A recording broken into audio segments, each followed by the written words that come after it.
नमस्कार दोस्तों, परमजीत सिंह ससोली कैली हब्स आयुर्वेदा से आज आपके सामने एक बार फिर। और आज मैं हूँ गांव सुबरी,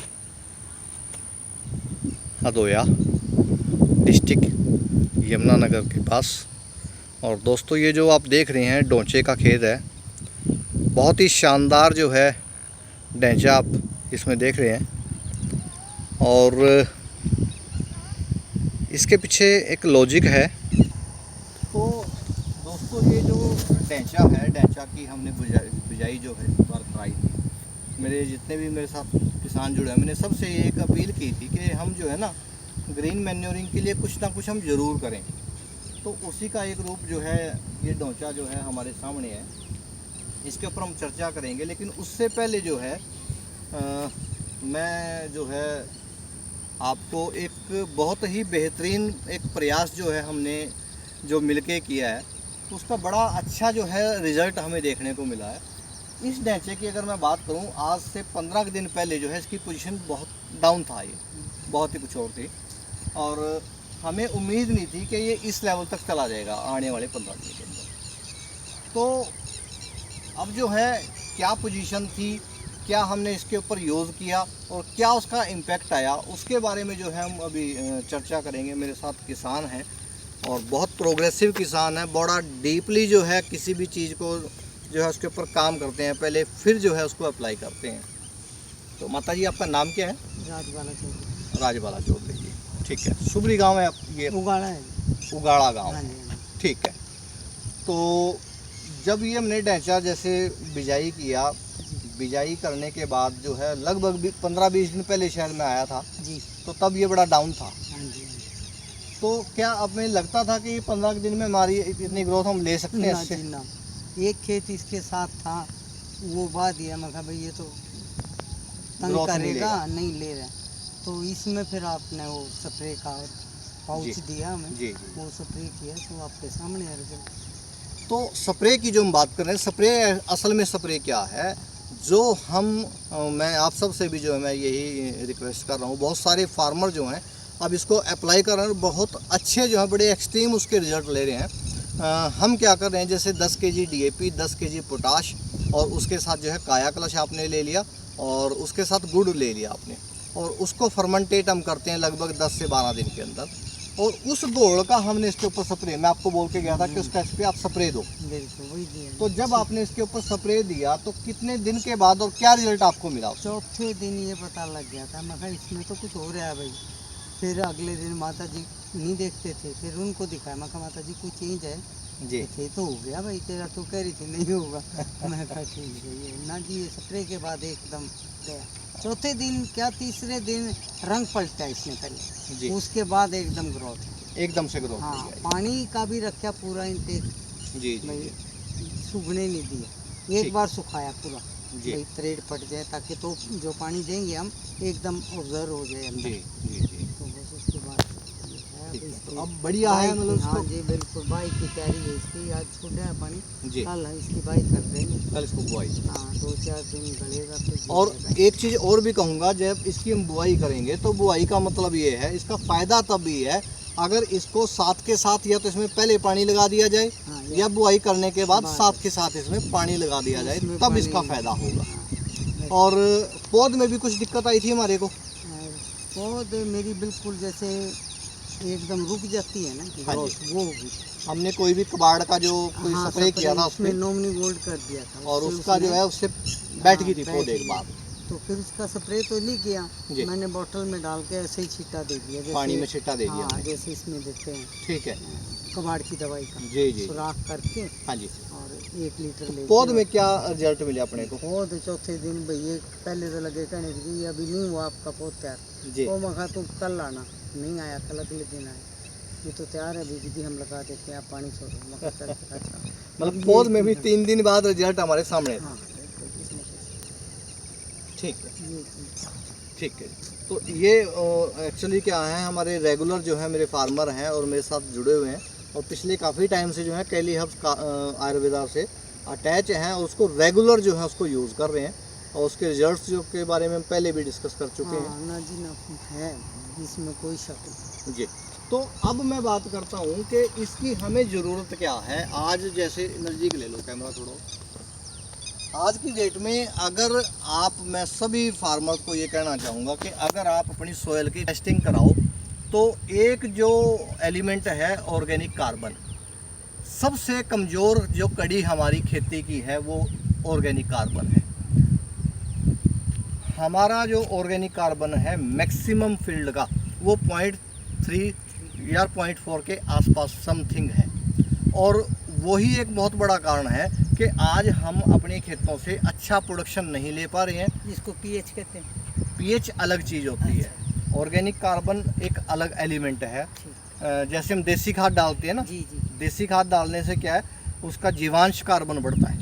जीवांश कार्बन मतलब जीवों की संख्या कितनी है इसके अंदर, ठीक है जी। जितना ज़्यादा जीवांश होगा उसका लाइफ सर्कल होता है। आ जाओ आप इधर आ जाओ। कोई बात। तो जितने ज़्यादा जीव पैदा होंगे मरेंगे, पैदा होंगे मरेंगे, तो उससे क्या होगा, उसकी जो बॉडी का जो अंश है, शरीर का जो अंश है वो इसमें ज़्यादा बढ़ेगा। उसी को बोलते हैं जीवांश कार्बन।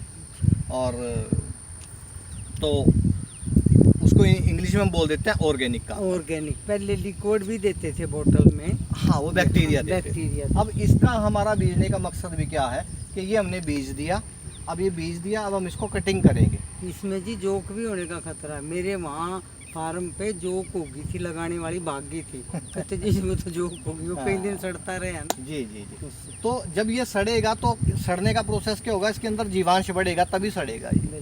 तो जितना ज़्यादा जीवांश हमारी ज़मीन के अंदर होगा उतनी बेहतर हमारी ज़मीन होगी, और जब जीवांश ज़्यादा होगा, ज़मीन बेहतर होगी तो फसल ऑटोमेटिकली उसमें बेहतर होगी। तो आज मेरा मकसद आपसे यही है, इसको थोड़ा सा मैं डीपली आज ये वीडियो करने जा रहा हूँ कि ऑर्गेनिक कार्बन को बढ़ाना जो है हमारे लिए सबसे ज़्यादा ज़रूरी है। हमारे बहुत सारे फार्मर का जो फोकस है आज के समय में, हम केमिकल के ऊपर बहुत ज़्यादा फोकस रख रहे हैं। हमें लग रहा है जीरी लगा दी, चलो जी थोड़ी सी नहीं उठ रही, चलो जी एक कट्टा यूरिया लो और यूरिया डाल दो। गन्ने की पोजीशन आप देखो कि गन्ने में हम 4-4, 5-5, 6-6 बैग यूरिया डाल रहे हैं, जबकि सोयल को क्या चाहिए, ज़मीन को हमारी क्या चाहिए, वो हमें देखना है। यूरिया अगर हम एक्सेस डाल रहे हैं तो हम अपना फ़ायदा की जगह कई जगह पे हम अपना नुकसान कर रहे हैं। फाइनेंशियली भी नुकसान कर रहे हैं, ज़मीन का भी नुकसान कर रहे हैं, वातावरण का भी नुकसान कर रहे हैं। तो सबसे ज़्यादा जो हमें जिस चीज़ के ऊपर फोकस करना है वो हमारा सोयल का ऑर्गेनिक कार्बन है, जीवांश कार्बन है, उसको हमने इम्प्रूव करना है, उसको हमने बढ़ाना है। और जब भी हम ग्रीन मैन्योरिंग किसी भी खेत के अंदर करेंगे, उसका सीधा जो असर है वो हमारे खेत पे उसके जीवांश कार्बन को बढ़ाएगा, वो उसको इम्प्रूव करेगा। ऑर्गेनिक कार्बन बढ़ाने के कई तरीके हैं। जैसे इसमें हमने ढैंचा बिजाई कर दी है। अभी गन्ने के कुछ जो फार्मर हैं मेरे साथ जो जुड़े हुए हैं, मैं उनसे क्या करा रहा हूँ कि गन्ना आपका लगभग 4 फुट हाइट अगर ले गया है, ठीक है, और वो साफ़ है गन्ना आपका, कबाड़ उसमें नहीं है, तो आप उसमें जो है अपना मूंग डाल सकते हो, उड़द डाल सकते हो। इस तरह के कोई भी जो है फसल आप उसमें बीज सकते हो। और उसका पर्पस भी हमारा यही है कि उसको हमने उससे नेचुरल मल्चिंग करना है। खेत की जो खाली जगह है वो उसको हमने उससे ढक देना है।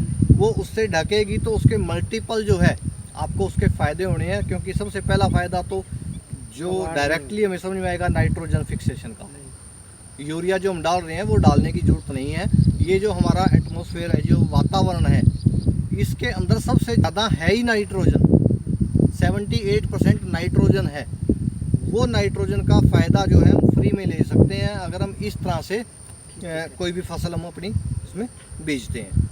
तो नाइट्रोजन फिक्स होगा। दूसरा, जितना बड़ा उसका दायरा होगा, खाली जगह को वो ढकेगा, तो उसमें जो वीड्स हमारे लिए आज एक बहुत बड़ा चैलेंज बन चुका है, वो घटेगा, उसमें वो नहीं होगा। और जो होगा भी वो भी जो है उसका सीड भी जो है वो गल जाएगा नीचे ज़मीन में, ठीक है जी। तीसरा, उससे नेचुरल मल्चिंग होगी। और नेचुरल मल्चिंग होने का भी जो है उसका भी मतलब यही है कि जीवांश कार्बन को वो बढ़ाने में हमारी हेल्प करता है।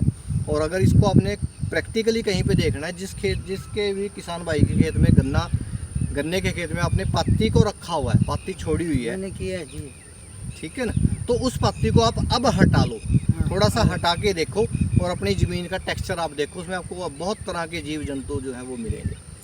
वही हमें चाहिए। गन्ना बीजा, जी। पहले पत्ती हटाई, हाँ जी। पानी दिया, साफ दिया, फिर वो पत्ती बिछाई। दोबारा बिछाई इसलिए। बिल्कुल तो बिल्कुल वो बिछाने के बाद बीच में ही गली, तो जी। उसका रिजल्ट ही कुछ और था। बिल्कुल बिल्कुल सही कह रही हैं आप। तो ये इस तरह के मुद्दे हैं और मैं अब कोशिश करूँगा कि धीरे धीरे जो है हर चीज़ के ऊपर आपको जो है जितनी मुझे नॉलेज है और उस नॉलेज को जो है मैं आप सब के बीच में लाने का मैं प्रयास करूँगा। तो मेरा मकसद यही है कि हम अपनी ज़मीन को बचा लें, नहीं तो अगर हमारी यही स्पीड रही तो शायद हम अपनी आने वाली जनरेशन को नहीं बचा पाएंगे। ठीक है, लेकिन आज मैं सौभाग्य समझता हूँ अपना भी कि बहुत से ऐसे फार्मर हैं जो आज कैली हब्स आयुर्वेदा के साथ जुड़ चुके हैं। और अब अगर मैं माता जी की ही बात करूँ, ये 10 एकड़ में जो है जीरी लगी हुई है। अब इस 10 एकड़ में हम कैली हब्स को यूज़ करेंगे तो उसमें क्या है, हमने आधा बैग DAP घटा दिया सबसे पहले। उसके बाद हमने उसमें ना जिंक डाली, ना सल्फर डाली, ना कोई ग्रोथ प्रमोटर डाला, ना कोई क्लोरो डाली, ना ही कोई फिर जो है जो गोब की जो सुंडी आती है उसके लिए कई तरह की हम चीज़ें डालते हैं, तो वो भी नहीं हमने उसमें डाली। लास्ट ईयर भी हमने ऐसे ही किया था, तो इस बार भी हम ऐसे ही कर रहे हैं। तो इस तरह से जो है बहुत सारे ऐसे फार्मर हैं आज जो हमारे साथ जुड़ चुके हैं जो इन चीज़ों से बाहर आ चुके हैं। तो आप ये लगा लो कि कम से कम भी 50 से 60% इस तरह का पेस्टिसाइड जो है हम उससे बाहर आ चुके हैं। और बार लोगों ने तेले का स्प्रे किया था जी नीम वाला किया था, और उसमें होगी मैं तंग जी करने वाले भी। हाँ जी। चल, मतलब आपने जो है जीरी जब आपकी निसराव पे आई थी तब हमने आपसे एक स्प्रे कराया था नीम ऑयल का और 2-3 चीज़ें उसमें और डलवाई। ठीक है, तो वो यूज़ करने के बाद फिर तेले के स्प्रे करने की भी हाँ, जरूरत कुछ नहीं, तो है। प्रोडक्शन जाड़ कैसा रहा था आपका? बहुत बढ़िया रहा जी।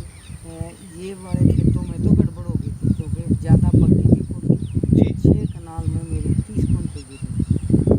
ठीक तभी ये F4 बीज लगाया था कि ये बीज बढ़िया, जी जी मतलब एवरेज उसमें मेरी 30-31 की रही। 6 कनाल 6 कनाल में 30 क्विंटल जो है हाँ जी जी। वो उसमें हमारी वो निकली है। ठीक बात। तो अगर हम उसको वैसे कैलकुलेशन करें 8 कनाल के हिसाब से तो करीब 40 क्विंटल के आसपास की एवरेज वो पड़ती है। पर थे वो 2 ही किलो जी। जिसमें हमने किया था, बाकी में दूसरी थी।